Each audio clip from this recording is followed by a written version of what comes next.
Inaprobahan ng World Bank ang halagang $600 million na pautang para tulungan ng Pilipinas na masolusyonan ang patuloy na learning crisis sa bansa. Sa ilalim ng Project for Learning Upgrade Support and Decentralization, target na makatulong ito sa mahigit 21 milyon na mag-aaral mula kindergarten hanggang grade 10 sa mga pampublikong paaralan kasama ang mga nasa alternative learning system at libu-libo mga guro sa buong bansa. Lain ang programa na mapalakas ang pundasyon ng pagkatuto ng mga kabataan, partikular sa foundational literacy at numeracy improvement.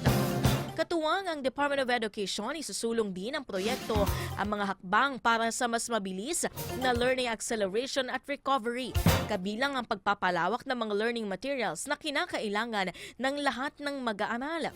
Kasama rin sa mga hakbang ang pagpapalakas ng digitalization at pagbibigay ng mas malawak na kapangyarihan sa mga lokal na tanggapan ng edukasyon upang mas mapabilis ang pagpapatupad ng mga programa. Inaasahang magiging malaking tulong ang nasabing pondo para maibalik at mapaunlad ang kalidad ng edukasyon sa Pilipinas.